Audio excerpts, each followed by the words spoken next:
What's up, y'all? This is Truth Podcast with your host, True Car. And today I wanted to talk about cord cutting. I think it's important to understand that when you cut people off or when people walk away from you or whatever the case may be, whether that be family, friends, or, romantic partners, whatever the case may be, I think it's important to understand that when you walk away from different connections, that is the first step of taking your power and your energy back from those situations.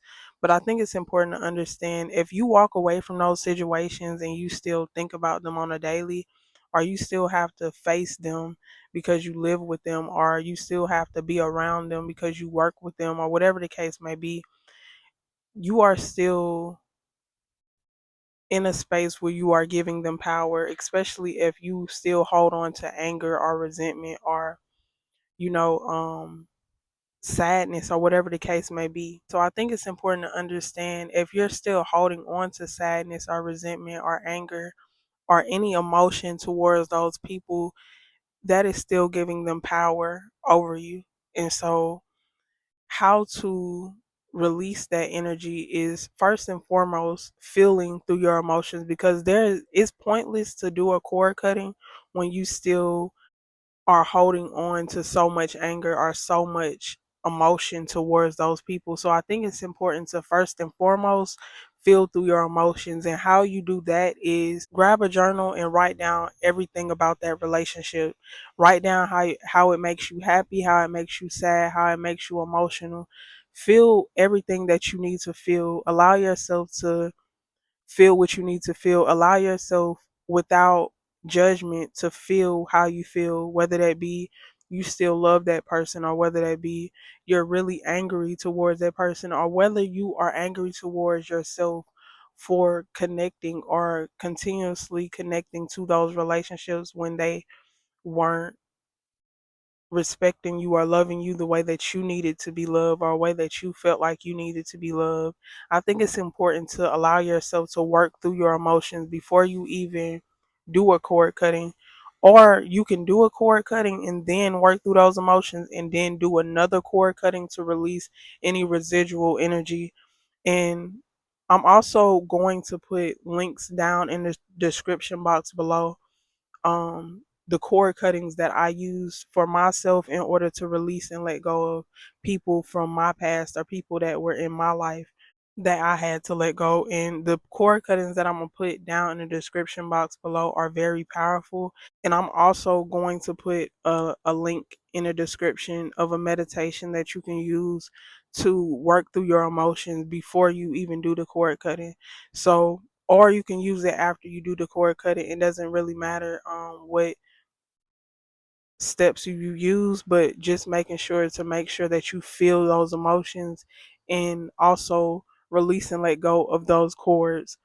Cords are, I think it's important to understand also that subconsciously we hold on to things.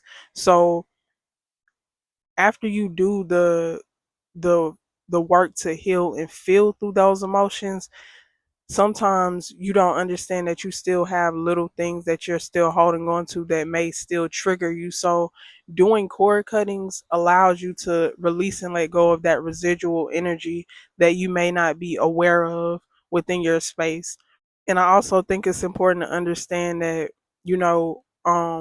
holding on to people's energy, the reason why cord cutting is so important is because a lot of the times when you hold on to unnecessary energy or you hold on to energy from the past, it blocks you off to the love that you need for yourself. It blocks you off from the confidence that you need to hold within yourself to move forward into a space of courage and confidence in other areas of your life, whether that be creating healthier connections with other people, or whether that be the most important thing, creating a healthy relationship within yourself, or creating a relationship with money, a healthy relationship with money. Holding on to anger and resentment and energy that doesn't serve your highest good can hold you back and block you off from what you want or what you deserve,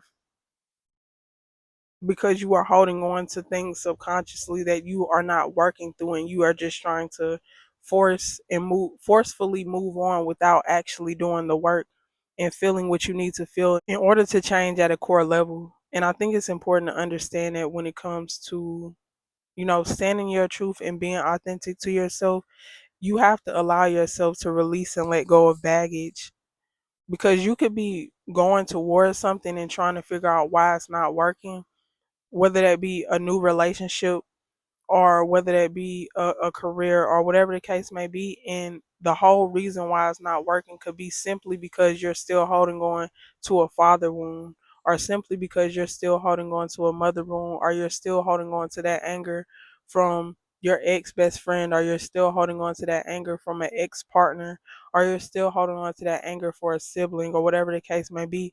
So I think it's important to understand that's why cord cutting is so important, because you want to make sure that your energy is clear and open for abundance.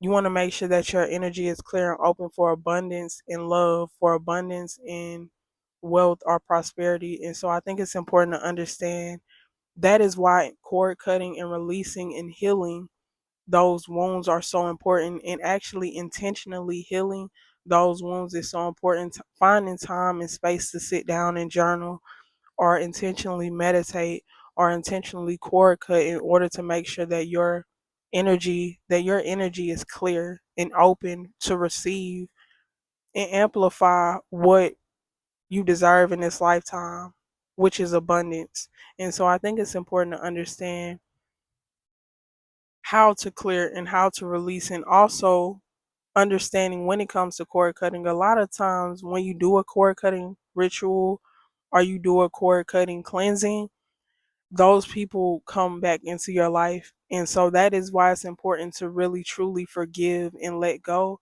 because when those people come back into your life, you don't want to recreate cords, or you don't want to recreate connections that you already know are not for you, or already know that is not aligned to who you are or who you are becoming. And so I think it's important to understand, to really do the work and heal, and also cord cut, but also feel through your emotions and really see that connection for what it is, and not have shades or rose colored glasses on for those connections, but see what it is and allow yourself to also understand, if you still feel love for a person, it's okay to feel love, and it's okay to also understand that you love them, but that connection is not for you, no matter who is on the other side of that connection, whether that be family, friends, or a ex lover. I think it's important to understand, to be real and honest with yourself about what connections are, and how to and where to place those connections, whether that be being distant with that connection or completely cutting that connection off. Really being real with yourself and asking yourself the real questions on what a relationship should be, even if it's painful, what the answer is to that question. So I think it's important to understand when it comes to cord cutting that also sometimes you have to do it multiple times in order to really release and let go and feel lighter with that connection. I think it's important to be patient with yourself in any sense of the way when it comes to healing, because healing is not a destination, it's a linear line. Sometimes you could feel completely relieved from something that happened to you, or hurt or pain, and then the next second something can come up and trigger you. And I think it's important to understand, to be patient with those triggers, to be patient with yourself in those triggers, and to be patient with those people as well. And also understanding to be patient with yourself, because what you are for yourself, you automatically can be with others. The more you show up for yourself, is the more you can easily show up for others, because it's something that is internal, and it's not something that you're doing to be performative. It's something that you actually are.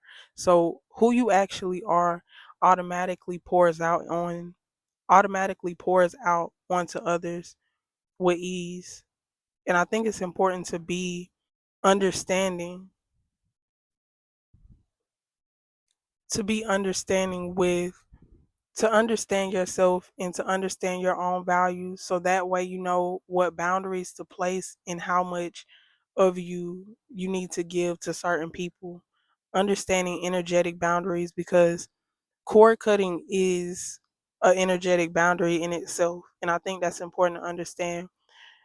I think that's important to understand when you do a cord cutting, you automatically set a boundary. And like I said, when you do a cord cutting, a lot of the times those people come back in because they can feel energetically that you have dismissed their energy. So, in order to, in that in itself, set a boundary, an energetic boundary. So, also understanding when those people do come back into your life, to also set a boundary within, to also set a physical boundary and an energetic boundary within that space as well, so that you can complete the whole complete the whole energetic boundary, so that you can complete the whole space of protecting yourself and your energy. And I think that's important to understand when it comes to cord cutting. Energetic boundaries is, that is what cord cutting is, setting an energetic boundary.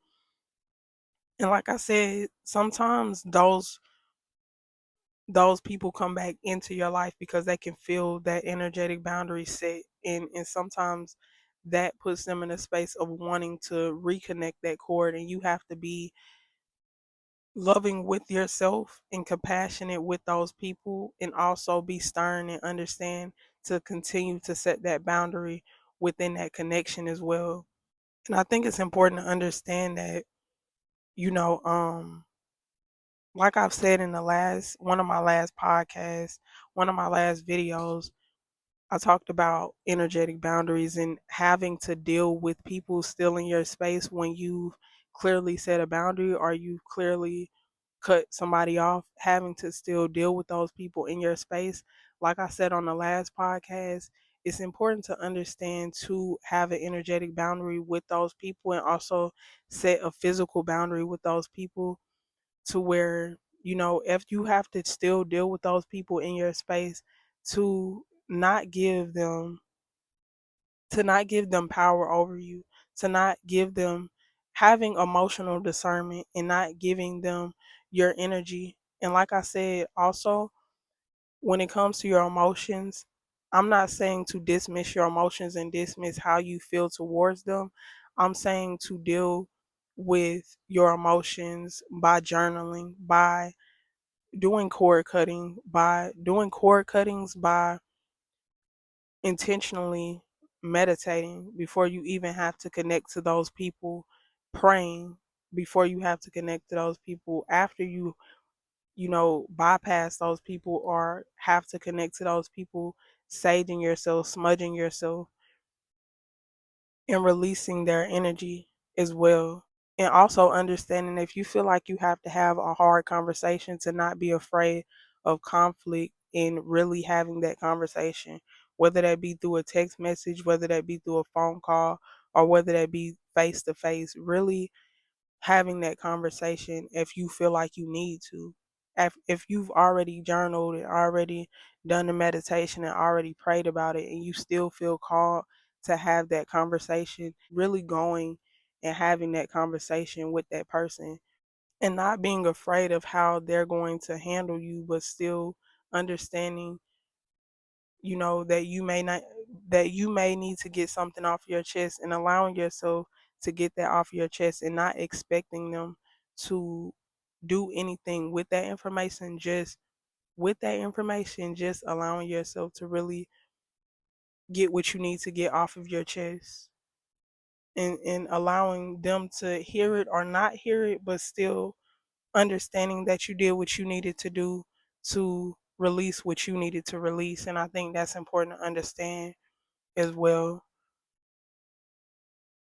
But I think it's important to just really be real and honest with yourself when it comes to connections, and be honest with yourself when it comes to the connection with yourself, because when it comes to cord cutting, you not only can use it to where it's between you and another person, but you can also use it to where It's between you and something within you that you are ready to release. So if you have an unhealthy relationship with yourself in any capacity to where you have a hard time with setting boundaries because you don't see your own value or your own worth, you can do a cord cutting within that and allow yourself to release and let go of the wounded version of you. Or you can allow yourself to release and let go of the version of you that doesn't see your worth, or the version of you that lacks confidence, or whatever the case may be. I think it's important to understand that you can use cord cutting for different things. And I think that's important to understand, really allowing yourself. I see a gray cat, but really allowing yourself to be real with yourself and honest with yourself about your connection with yourself, and about your connection with, other people as well. And I also think it's important to understand that when it comes to cord cutting, it doesn't necessarily have to be with you and a person that you have a problem with. It can be with you and somebody that you love as well, that you just feel like you're giving so much energy to. Just calling your energy and your power back in from whatever connection, because I think it's important to make sure that you are doing framework and making sure that you are breathing in and calling your power back and releasing anything that is being a burden or being very heavy on you. Because even when you like a person or you care about a person, that can still be heavy on you, or if you're not holding space for yourself, if you're not really showing up for yourself and you're only showing up for everybody around you. So I think it's important to understand that when it comes to cord cutting, it doesn't have to necessarily be for people that you want to completely release out of your life. It can be for you just calling your power and your energy back in and creating a space of your energy and creating a space to where you are giving from a full cup and not giving from an empty cup. And I think that's important to understand when it comes to cord cutting. Cord cutting is really about you just calling your power back in and releasing anything that is leeching onto your energy, or anything that is overpowering your energy to where you're not able to give enough to yourself on a day-to-day basis. And I think that's important to understand. So yeah, like I said, I am going to put the cord cuttings that I use down in the description box down below. Also, I wanted to talk about, I am doing one-on-one coaching sessions right now. So if you're interested in getting a one-on-one coaching session with me, which I offer healing and guidance, and I offer also my ebook that I created that can get you through chaotic moments. And you get that for free once you sign up and get the one-on-one session with me. If y'all are interested in that, getting a one-on-one coaching healing session with me, then make sure that y'all also go on the link down below. I also have a clothing brand that I sell hoodies and shorts and things of that nature. If y'all are interested in that, the link will be in the description box down below as well. But I hope y'all like this podcast. Make sure that y'all like, comment, and subscribe. And yeah, this is Truth Podcast with your host, True Car.